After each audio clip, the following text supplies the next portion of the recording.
the culture to start blending a little bit. And like I said, you can use Mexican food or, gosh, what's some of the other that we see here?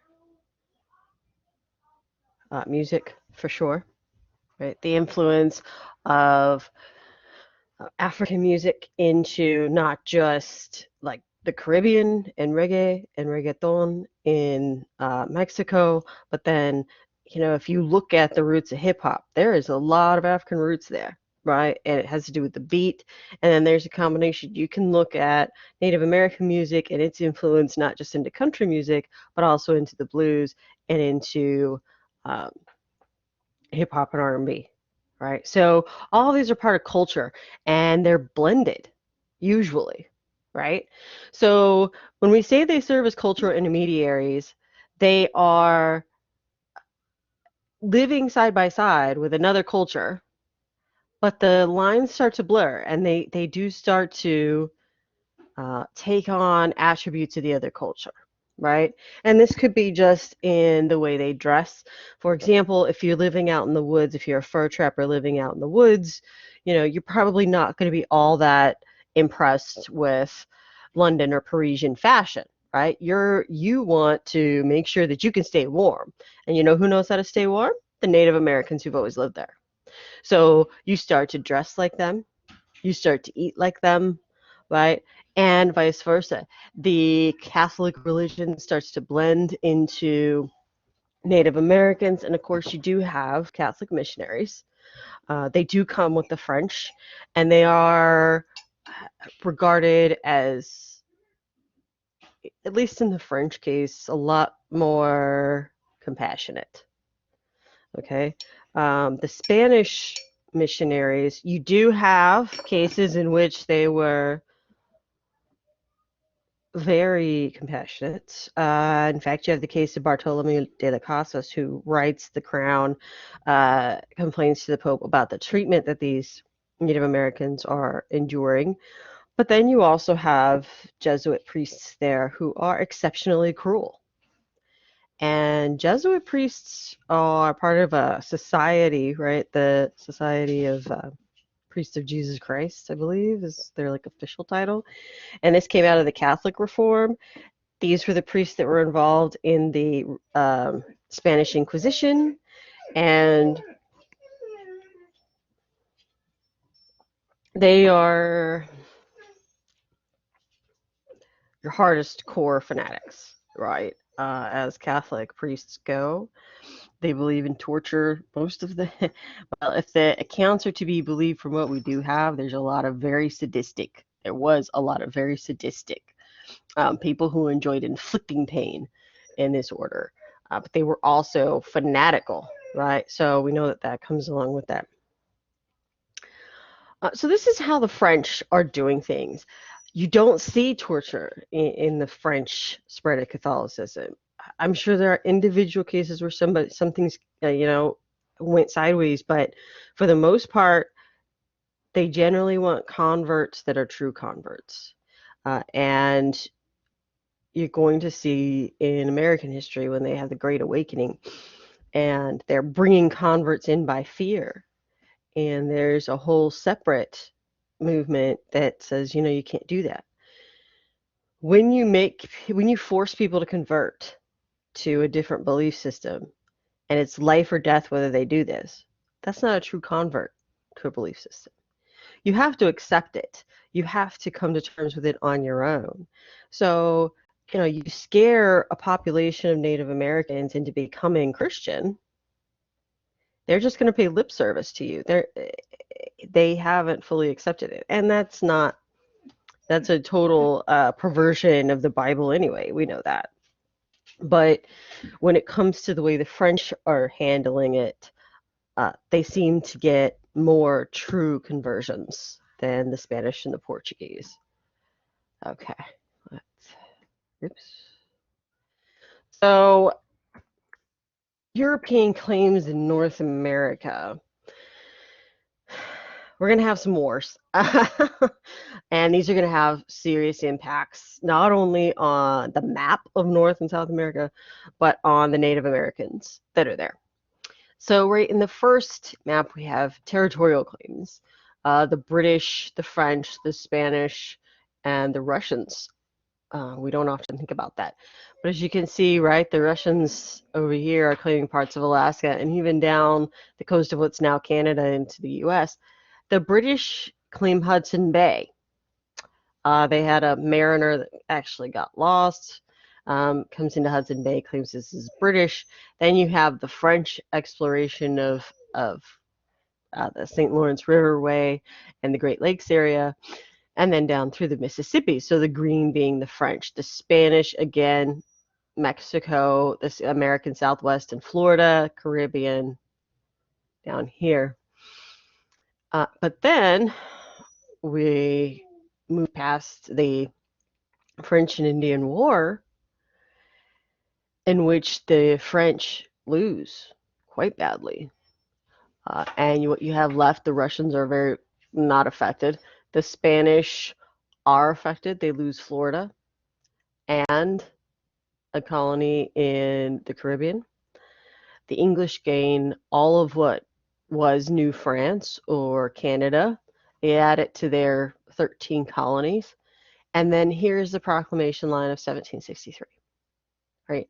Which basically says to the American 13 colonies, you have to stay on this side of the line. This side of the line we will deal with. This side of the line, colonists, stay in your colonies. Now, that does not work. Okay, and we'll get back to that in a little bit. So, imperial reform. Philip V. So we're down to Philip V, right? He is 3 generations from our infamous leader of the Spanish Armada, right? And he wants more money. He wants to bleed more money out of South America. He strengthens his navy to protect colonial trade. And what's happening is you have these large galleons of treasure that are going across the Atlantic, but they attract pirates. And they're just easy targets, right? They're these huge, large ships, and they're heavy. They can't maneuver, and as well, and they're made for transporting large amounts of cargo. So they're easy to attack. So King Philip V is desperately trying to get more money, and does again reinforce his navy to try and do this. But you have a rebellion in the Andes, and the Inca peoples were much more rebellious than even the Aztecs, which we don't often hear about, because we always hear about the Aztecs, how fearsome they were, and that they were human sacrifices, right? Cutting hearts out while they're still beating, throwing the bodies down these big stepped pyramids, et cetera, et cetera. And most people only know about Machu Picchu from the Incas. But when Pizarro, that's the conquistador that basically walked across Panama, what's now Panama, and stumbled upon this Inca empire, and it was an empire. It had roads all through South America. They had their own system of writing. They had their own government. And Pizarro has, a dragoon with him, has people with him. But the Inca at the time recognized him as a threat at the very beginning.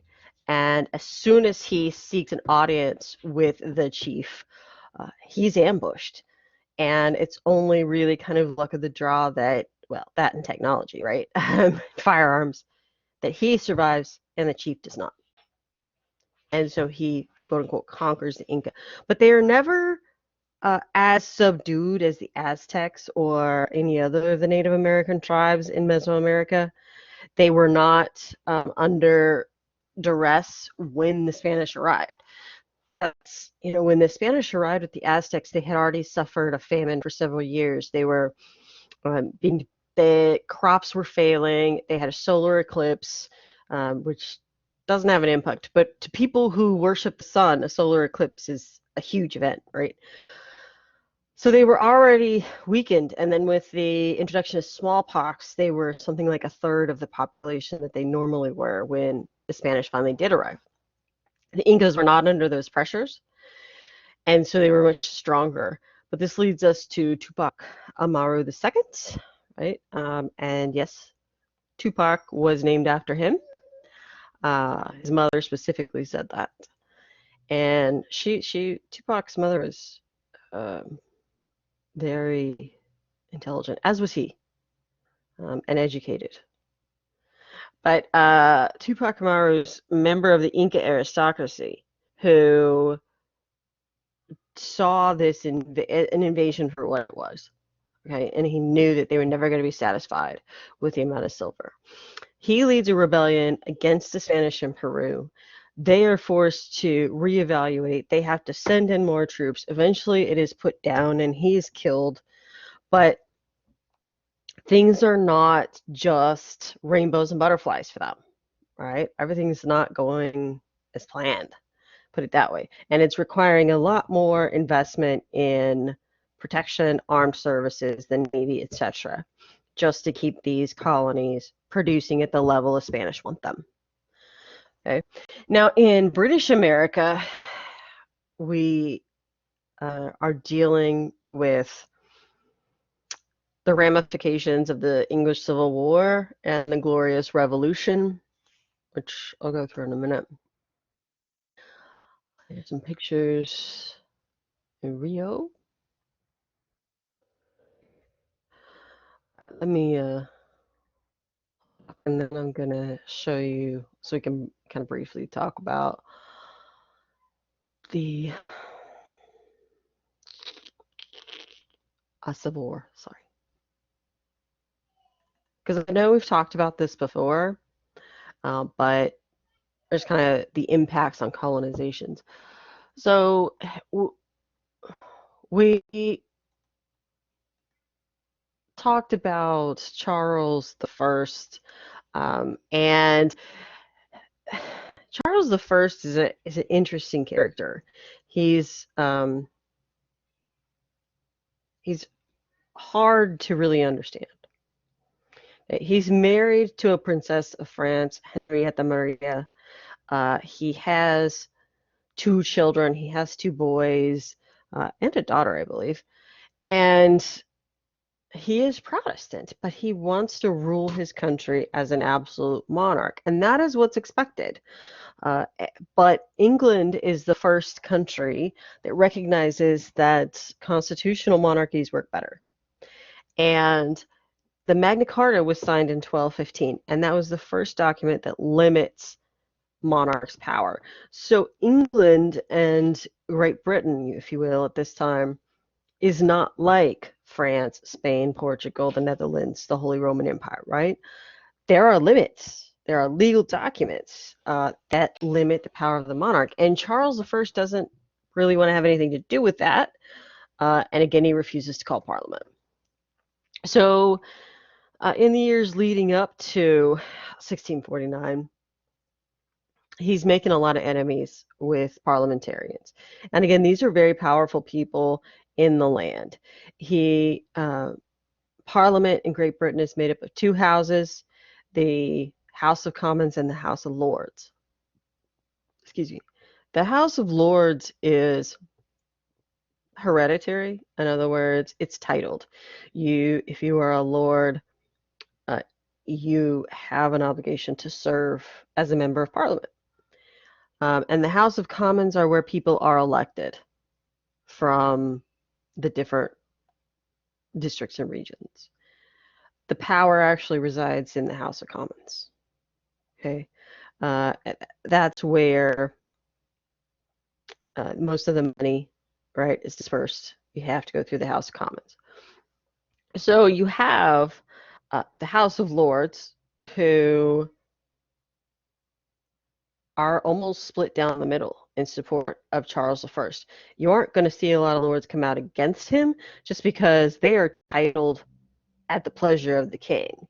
That's how you receive titles, and the king can revoke them. He can strip them from you. But in the House of Commons, a guy named Prynne, John Prynne, and he feels that Charles is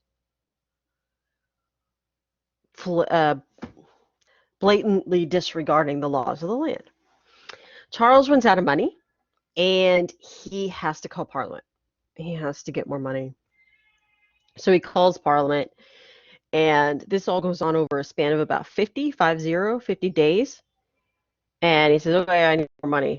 And Parliament's like, yeah, I don't think so, right? You didn't call us for 9 years, and now you want to call us up for money. Not going to happen. And most of what Charles is trying to do is put down a rebellion in Ireland and consolidate his empire, right? Trying to do what he would consider legitimate kingly things. That's all fine, but Parliament doesn't want to have anything to do with someone who doesn't respect the law or respect their rights as parliamentarians. So this campaign begins from Prynne, and he is able to systematically turn Parliament against Charles because it is still very dangerous to speak out against the king, right?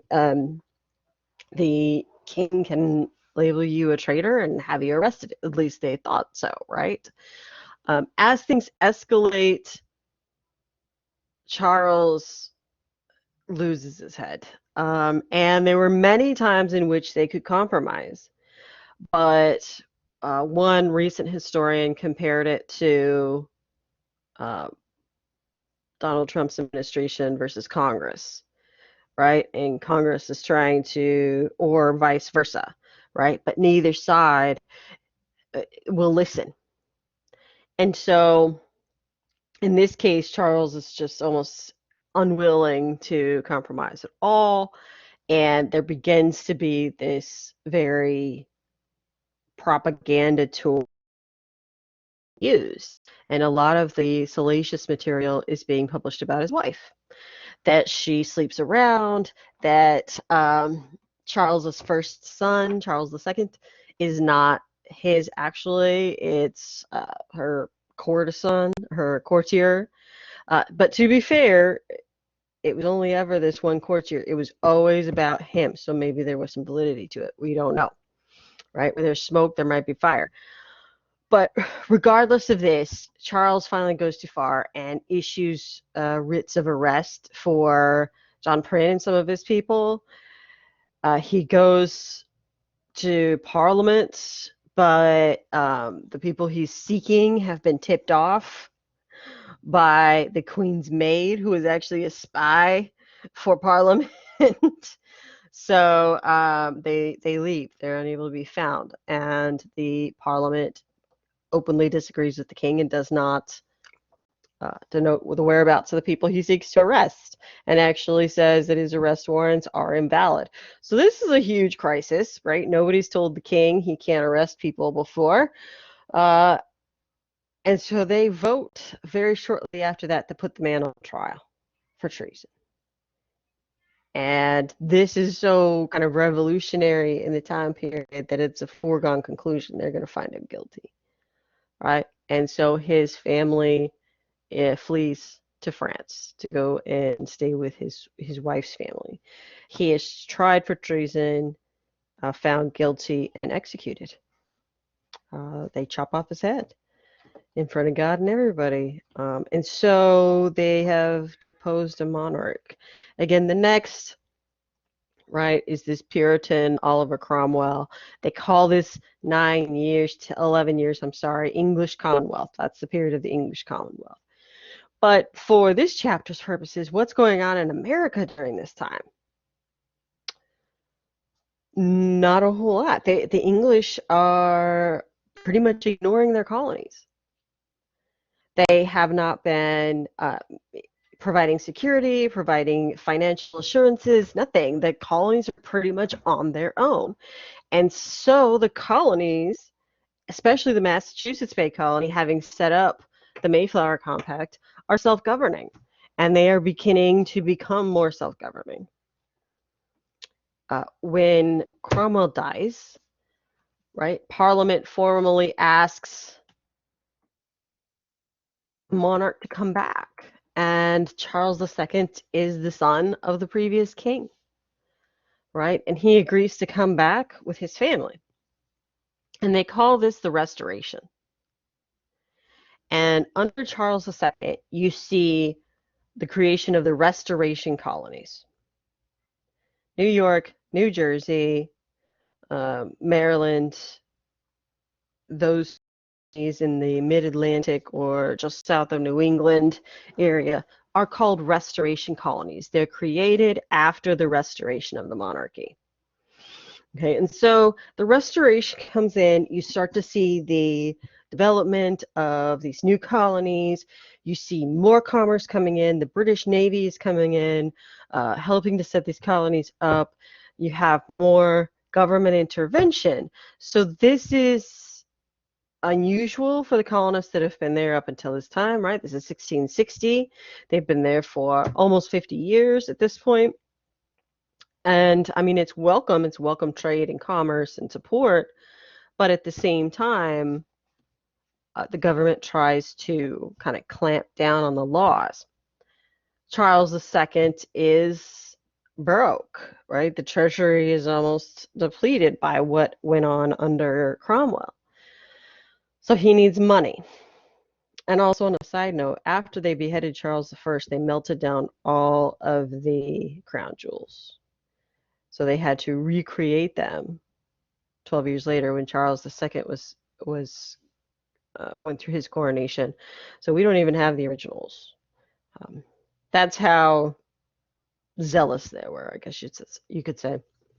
So he comes back, and we have a clamp down on these laws. And he passes a series of, Parliament passes a series of laws called the Navigation Acts, which, if you remember from American history, is just taxes, basically, and regulation of trade.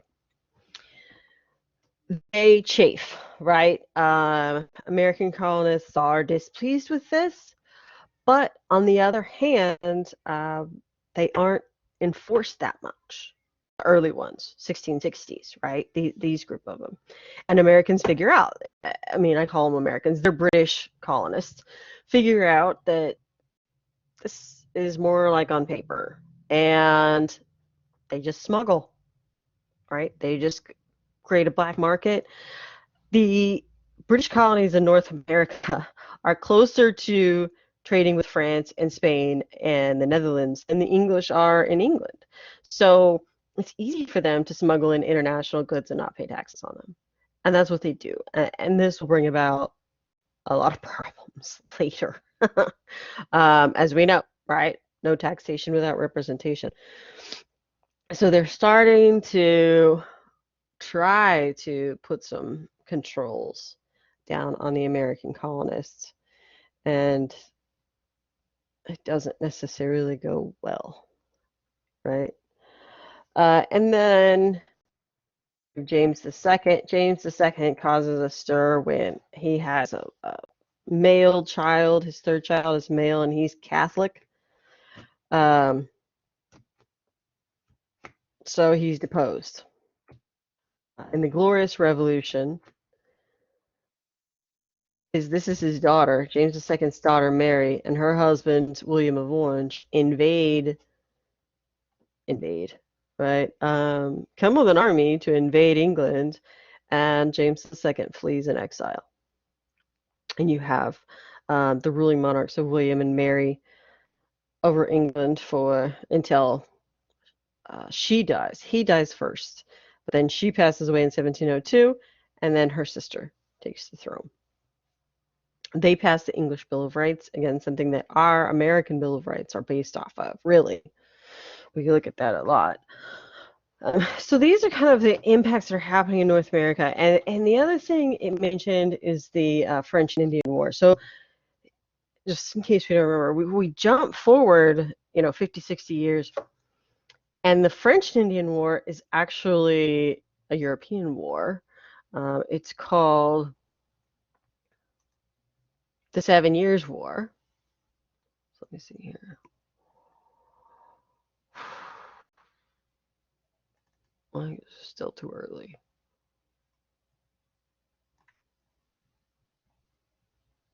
Yeah.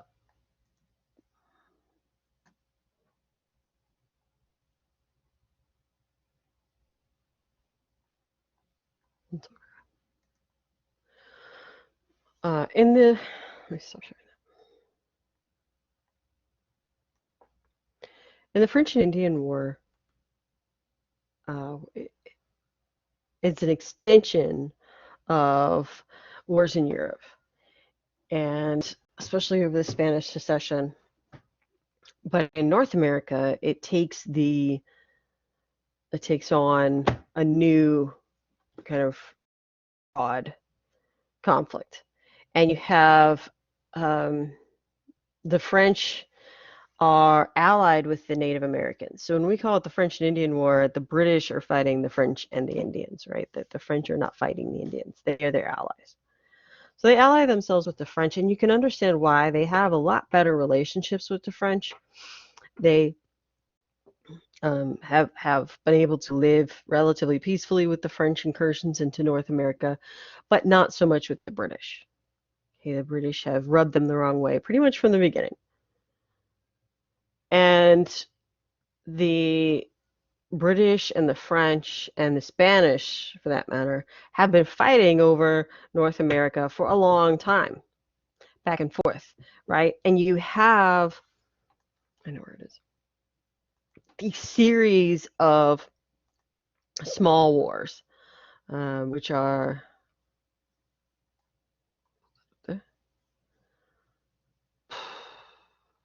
sorry, there's 4 leading up to the French and Indian War, which doesn't get a lot of,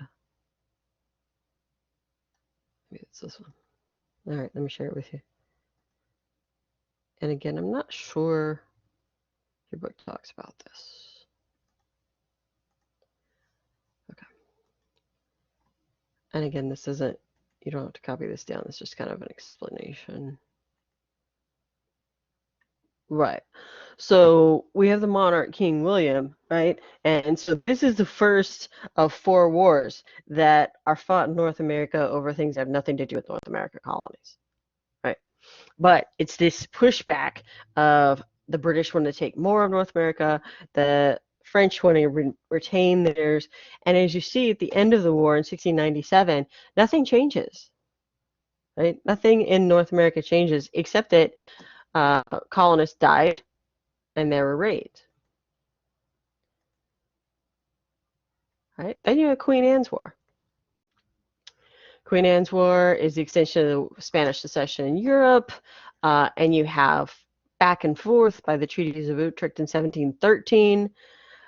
Britain acquires Newfoundland, and that's it, right? Again, colonists have died, and they've had to defend the crown, right? They've had to defend these colonies. And you have King George's War, right? And so after Queen Anne dies, she doesn't have any living children. So then it has to go to, they trace it back to cousins in Germany called the Hanoverians. And that's where you get the Georges. The Georges are Hanoverians. So King George the First, Second, and Third. And this is probably King George II. He comes over, and it's a war over mastery of the new continent. So things are starting to really focus on North America and the colonies at this point, but the Peace of Aix-la-Chapelle in 1748, again, doesn't do hardly anything to change the map. So by the time we get to the French and Indian War,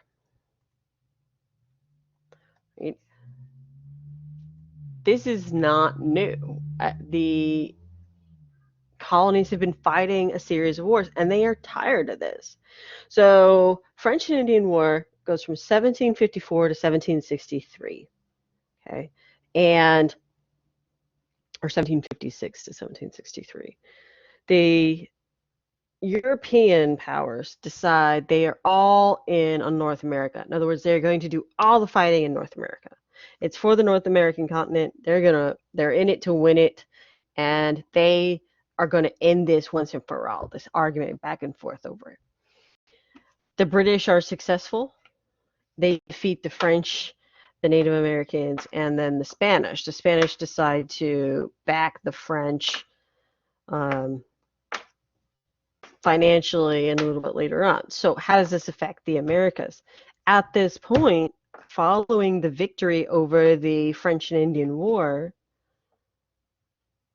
Britain gets all of New France, gets all of Canada, gets all of the eastern half of the North American continent, including Louisiana, right? Will become the large chunk of land called Louisiana, and no, Spain keeps a hold of Florida, right? But they split, the French split Louisiana, the big, huge territory of Louisiana, in half and give half to the Spanish and give the other half to the British. So how does that impact the colonies in North America? Well, the colonists who have fought alongside the British soldiers, the regulars, who have formed militias, who have fought for 7 years, are thinking, awesome, we have all this land now. Now we can go and settle in the Ohio country and the back country and have big farms and get more territory, et cetera, et cetera. And then the English crown says, oh, no, no, no, no, no, no, no, no, you don't. You stay where you are on your side of the line. This is for the crown, right? This is for us to decide what to do with. That causes a problem. The taxes that the colonies are forced to pay for this war are a problem, right? And they're an extension of those navigation acts from 1660 that we talked about. The Proclamation Line of 1763 is really one of the major causes of the American Revolution. And the colonies are actually on a subsidy system in which they pay a quarter of the total cost of war. And they divvy it out, and different colonies pay different amounts based on, you know, their size, output, etc. And this works for a while, but then it doesn't. The King George replaces the financial minister with someone who wants to tax even more. I mean, this is how you raise income as a government. You pass taxes. But I don't think that they really understand or grasp the American colonists at this point. They have been so far left pretty much to their own devices. They were pretty self-governing. They were incredibly undertaxed. They were not nearly as taxed as their British counterparts in the homeland. And so they start to pass taxes and remove their self-governance. And that causes major problems, right? Which we'll see in the chapter that covers revolutions. Okay, do you guys have any questions over that chapter? What questions do you have for me?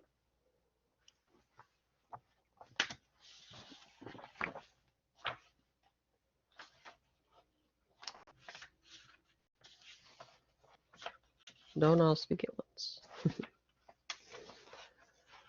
All right.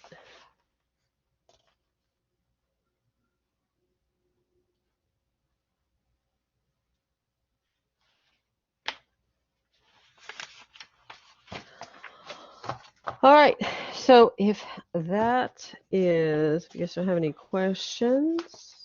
I'll be looking over your introduction discussions this weekend, so maybe we can talk more about that on Monday. Make sure that you submit your parts assignment. And that's pretty much all I have for today. So unless you have a question, make sure your name's in the chat, and have a good weekend.